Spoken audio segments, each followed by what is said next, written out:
Morning. When I think back on seminary, there are only two sermons I remember.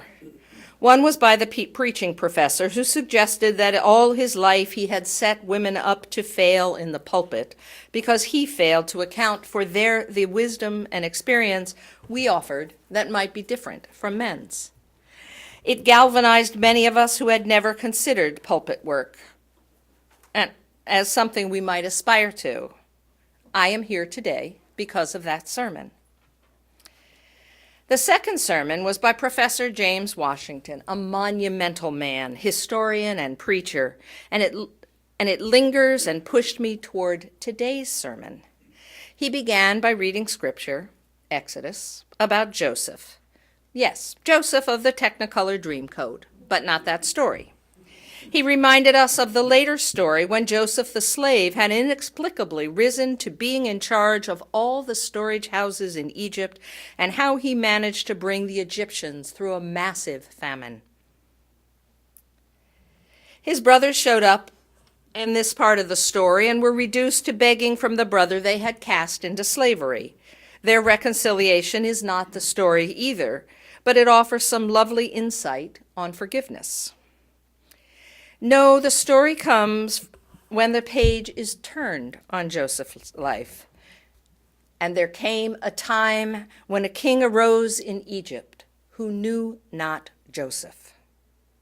How, my professor wondered, would such a mighty famine and such a clever hero be forgotten? There was, he opined, only one way: willful amnesia. The rest of Jim's sermon escapes me, but that term is seared into my brain. The line that opens the passage is one of the few Hebrew scripture verses I can quote from memory. What brought this back to me, you may wonder? Well, recently I've been reading article after article about the implications of white supremacy on African Americans. One of the first strong nudges was an article that appeared after the most recent gun massacre.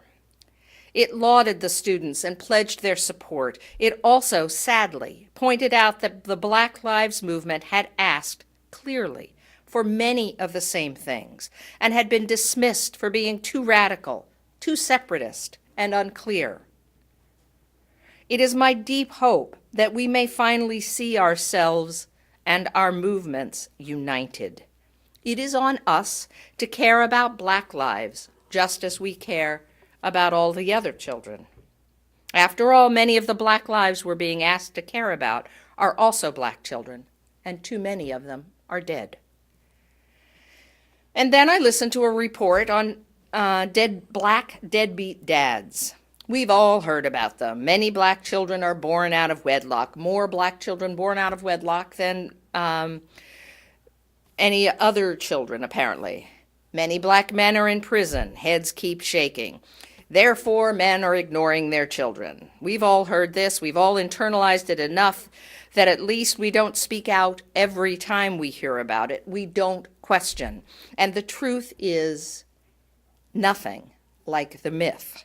The truth is that white upper middle class fathers spend the least amount of time with their children, participate the least in their upbringing and their diaper changing. The reason cited: work. This week is 50 years after the Kerner Commission, the National Advisory Commission on Civil Disorders, which intoned, our nation is, 50 years ago, our nation is moving towards two societies, one Black, one white, separate and unequal. The recent New York Times article reviewing what's happened since 1968 said many things have not gotten better, and in fact, some have gotten worse. Schools are resegregated. I'll be quoting off and on from this article. Today, the gap between poorer and richer American students in access to qualified teachers is among the highest in the world. Fewer African Americans have access to majority white, read generally better financed, schools. According to the Economic Policy Institute, in almost every single socioeconomic marker, Blacks are doing worse. Another article pointed out that since 2000, while even if it's been slight, all other income has raised, but black income has gone down 4 percentage points. And then there's mass incarceration. Quoting again, at the time of the Kerner Commission, there were about 200,000 people behind bars. Today, there are about 1.4 million. Zero tolerance policing aimed at African Americans and Latinos has failed, while our sentencing policies, for example, on crack versus powder cocaine, continue to racially discriminate. Mass incarceration has become a kind of housing policy for the poor. We're living with the human costs of failed approaches, policies based on ideology instead of evidence, privatization and funding cuts instead of expanding effective programs. The Kerner ethos, everyone does better when everyone does better, has been, for many decades, supplanted by its opposite, you're on your own. Today, more people oppose the immorality of poverty and rising inequality, including middle-class Americans who realize their interests are much closer to Kerner priorities than to those of the very rich. We have the evidence and we have the experience and knowledge to scale up what works. Now we need the new will that the Kerner Commission concluded was equally important, end quote. And if you saw the paper today, Paul Ryan said that the only reason that costs are going up is because of the entitlement programs and that we need to eliminate more of them. So what is standing in the way of that? Often we are. You and me and our uninvestigated knowledge, our willful amnesia of the policies designed to keep blacks from owning property and finding stability and true equality. I don't know whether you read the article I recommended in the UU World. They should change their name. It is so hard to say UU. Right. But I found it instructive. Basically, a minister of color challenged his studied group to look past our smug comfort with long conversations about institutionalized sin. He didn't disagree, but pointed out that those institutional sins had personal impact. If we did not interrupt the system, we were complicit. The author concluded, I stand convicted. She doesn't stand alone. I certainly stand with her. I suspect many of us do. It's not a picket line we've chosen to walk. So I went back this week and I reread James Baldwin's The Fire Next Time. I had forgotten the impact of his book. His stark realities detailed in his brilliant prose make for an eviscerating read. And, you know, he was always, every time you saw him, he looked so young, and he died at the age of 40-something. So I always, you know, and that we see him on the news at 40. But he was born in 1924. He was only 2 years younger than my mother, which is sort of startling in, for some reason, that caught me off guard. And he's so current. But white behavior against people of color continues to be unconscionable. And somehow we allow it to continue to become banal, just as we do with the mistreatment of women. You know, I thought yesterday I went to see Black Panther. How many people have seen Black Panther? That was really fun. But, you know, the storyline is that Killmonger, hint, he's the bad guy,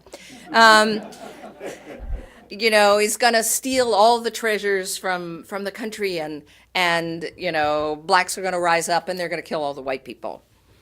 And that really is the fear, I think. That still continues to be the story that's told. And I was thinking the other day, wow, the patriarchy is really lucky that neither women nor people of color have decided, hey, NRA, good idea, let's go, because it could be ugly. But we employ our willful amnesia and forget the centuries of mistreatment of people of color in general and blacks in particular. Blacks pay an awful price for their safety, their comfort, their dignity, and their socioeconomic status. Whites damage their humanity as we look in the other direction. Since white folk realized the cheapest way to grow cotton and sugar cane was through free labor, we've told ourselves lies about blacks to make their mistreatment acceptable. Those lies have stained our brains, making it impossible for us to insist on fair and equal life for our neighbors. I just sat in on a student evaluation the other day, and the question wasn't whether or not there was racism involved in the students' training and evaluation, but rather where it was, and if we were the promulgators or the observers, and could we help to be correctors. I am lucky in this situation that I have a friend who holds me to account and who won't let me squirm and, oh, well. I look so liberal in my social dealings. How often is that? Because I am not held accountable and do not hold myself accountable for all that I miss.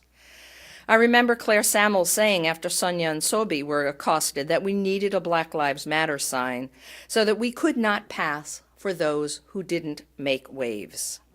I asked the question of the kids, and yeah, someday they're going to take this up and present something to the board someday.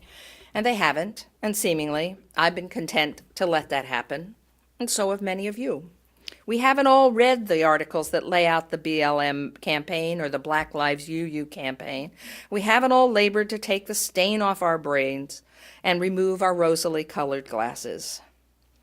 Reading Baldwin, written in '62, 6 years before the Kerner report was to be published, I don't know many Negroes who are eager to be accepted by white folk, still less to be loved by them. They, the blacks, simply don't wish to be beaten over the head by whites every instant of our brief passage on this planet. If nothing has changed in these 60 years, or changed only for the worse, 50 years, sorry, if black children are being gunned down in streets in greater numbers, and if we haven't found ways to stop that and to assure our beloved neighbors that our hearts are broken, how are we going to change things? Because it is our job to change it, not theirs. The Black Lives Matter folk wrote after the country surged behind the kids from Parkland. We're so saddened by Parkland and so grateful for the kids who are rising up, folks who rise up with them. And we can't help but notice that when we asked for the same things, we were told all about the ways our movement was unacceptable. We all have embraced our inability to see. And I went looking this week, and I have not yet seen whether Black Lives Matter is on the platform at March for Our Lives. I hope it will be. There's plenty of history out there about how blacks have been systematically cut out of fair treatment and access. It's worth our learning about for them because we might be part of the change, for ourselves so that we can begin to unstain our brains. This is the call we are to respond to. If we take the first principle seriously, then we must stand convicted and do the work to hit the mark and to make everyone's lives better. As Unitarian Universalists, we, all of us, are called to side with love. Love has no room for caste or class. Love has no time for those who lean on those separations. Love asks us to look without, to discern the injustice, and then to look within, to see where our willful amnesia is responsible. Love forgives, there is no doubt. But she is a relentless and demanding companion. Baldwin and no small number of psychologists and sociologists think we treasure our prejudices so we can feel better about ourselves. He says, white people in this country will have quite enough to do in learning how to accept and love themselves and each other. And when they have achieved this, which will not be tomorrow and may very well be never, the Negro problem will no longer exist, for it will no longer be needed. I hope that those of us with the unearned privilege of white skin can work on this problem simply because we want to, because we recognize the worth and dignity of all human beings and demand full civil rights for all. I hope we can keep ourselves vulnerable to recognizing the ways we participate, however passively, and move, not backward into shame, but forward into possibility and difference, and even, perhaps, as we have been asked by great thinkers, into reparations. All of our precious children deserve that shot at life and love. We believe in the worth and dignity of every person. That means dismantling all the lies we've been told and have even unconsciously allowed to fester in our brains. It means finding ourselves deliberately on the side of love. I'm convinced it's a much better place to be, however long the journey to get there. We have the privilege and the power to shape our world. Let us forsake amnesia and begin to create a world where everyone is welcome.